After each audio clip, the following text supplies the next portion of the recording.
भगवान बुद्ध की कहानी मन का गोआ, लगभग 10 मिनट। बहुत समय पहले की बात है। एक शांत वन में भगवान बुद्ध अपने शिष्यों के साथ विहार कर रहे थे। एक दिन एक युवा शिष्य उनके पास आया। उसका चेहरा थका हुआ था, आंखों में अपराधबोध और मन में अशांति। उसने धीरे से कहा, भगवान, मेरा मन बार बार भटक जाता है। मैं संयम चाहता हूँ, पर इच्छाएं मुझे हरा देती है। इसके कारण मेरा ध्यान, मेरी ऊर्जा और मेरी शांति सब नष्ट हो रही है। मैं इससे मुक्त होना चाहता हूँ। भगवान बुद्ध मुस्कुराए। उनका स्वर करुणा से भरा था। उन्होंने कहा, वत्स, तुम अकेले नहीं हो। यह समस्या शरीर की नहीं, मन की है। मन का स्वभाव। बुद्ध बोले, मन एक उछलते हुए घोड़े जैसा है। यदि उसे दिशा न दी जाए तो वह हमें जहाँ चाहे वहाँ ले जाता है। इच्छाएं स्वयं पाप नहीं है, पर उनके पीछे भागना दुरेक देता है। फिर उन्होंने एक कथा सुनाई। कथा, दीपक और हवा। एक गांव में एक बालक रहता था। वह रोज दीपक जलाता था, पर हवा के कारण दीपक बार बार बुझ जाता। वह परेशान होकर बुद्ध के पास आया। बुद्ध ने पूछा, तुम दीपक को क्यों नहीं बचा पा रहे? बालक बोला, हवा बहुत तेज है। बुद्ध ने कहा, हवा को दोष मत दो, दीपक को झकना सीखो। फिर बुद्ध ने समझाया, इच्छाएं हवा है। यदि मन खुला और असावधान है तो दीपक बुझ जाएगा। यदि मन ढका हुआ, सजग और शांत है तो कोई हवा उसे बुझा नहीं सकती। समाधान बुद्ध की दृष्टि से। भगवान बुद्ध ने शिष्य को 4 सरल उपाय बताए। 1. ध्यान, माइंडफुलनेस। जब भी मन भटके उसे टांटो मत, बस देखो, यह विचार आया है, मैं यह विचार नहीं हूँ। धीरे धीरे उसकी शक्ति कम हो जाएगी। प्रतिदिन 10-15 मिनट श्वास पर ध्यान। 2. ऊर्जा का सही उपयोग। शरीर की शक्ति को दबाओ मत, उसे सही दिशाएं दो। व्यायाम, दौड़ना, योग, सेवा कार्य, पढ़ाई या रचनात्मक काम। ऊर्जा बहनी चाहिए, सड़नी नहीं। 3. अकेलेपन से बचो। अकेला मन शरारती हो जाता है।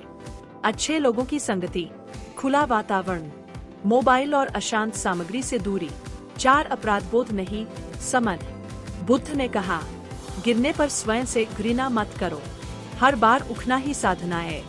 संयम धीरे धीरे आता है, जबरदस्ती नहीं। शिष्य की परिवर्तन यात्रा। शिष्य ने बुद्ध की बात मानी। पहले दिन मन भनका, दूसरे दिन भी, पर उसने ध्यान छोड़ा नहीं। कुछ सप्ताह बाद उसने अनुभव किया, मन हल्का। भगवान बुद्ध की कहानी। बहुत समय पहले श्रावस्ती नगर के पास एक शांत वन था। उसी वन में भगवान बुद्ध अपने शिष्यों के साथ विहार करते थे। एक दिन एक युवा शिष्य, नाम था अनिरुद्ध, बहुत व्याकुल मन से बुद्ध के पास आया। उसने सिर झुकाकर कहा, भगवान, मैं ध्यान करता हूँ, नियमों का पालन करता हूँ, फिर भी मेरे मन में अचानक गलत चित्र आ जाते हैं। मुझे शर्म आती है। क्या मैं गलत साधक हूँ? बुद्ध मुस्कुराए। उनकी आंखों में करुणा थी, डांट नहीं। उन्होंने पास पड़ी एक कटोरी में पानी भरवाया और पूछा, अनिरुद्ध, इस पानी में क्या दिख रहा है? अनिरुद्ध बोला, मेरा चेहरा, पैर, आकाश। बुद्ध ने कहा, अब इसमें एक कंकर फेंको। कंकर गिरते ही पानी हिल गया, तस्वीरें टूट गई। बुद्ध बोले, मन भी ऐसा ही है। जब बाहर से कोई कंकर, दृश्य, स्मृति, सुनी बात पड़ती है तो मन हिलता है। चित्र आना पाप नहीं, पर उस पर टिके रहना बंधन है। मन क्यों भटकता है? बुद्ध ने समझाया, आदत का बोध। मन सालों की देखी सुनी बातों का संग्रह है। पुराने संस्कार अचानक उभर आते हैं। खाली मन। जब मन खाली होता है और दिशा नहीं मिलती, वह पुराने रास्तों पर दौड़ता है। विरोध करना। जितना हम करते हैं, यह मत आओ, मन उतना ही जोर से लाता है। बुद्ध की उपमा बादल और आकाश। बुद्ध बोले, अनिरुद्ध, आकाश में बादल आते जाते रहते हैं। क्या आकाश गंदा हो जाता है? अनिरुद्ध बोला, नहीं भगवान। वैसे ही बुद्ध ने कहा, विचार बादल है, तुम आकाश हो। बादल से लड़ोगे तो थक जाओगे, उन्हें जाने दोगे तो आकाश साफ रहेगा। बुद्ध का समाधान 3 सरल अभ्यास। 1. साक्षी बनो, देखने वाला बनो। जब कोई गलत चित्र आए, बस इतना कहो मन में, यह विचार है, मैं नहीं, न नफरत, न अपनाना। 2 श्वास पर लौट आओ। बुद्ध ने कहा, 1 श्वास लो, 1 छोड़ो, बस इसी पर ध्यान।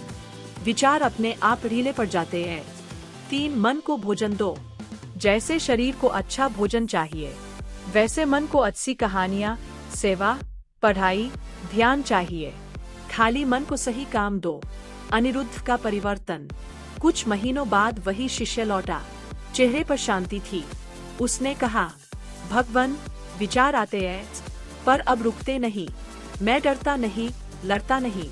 बुद्ध बोले, यही मुक्ति का मार्ग है।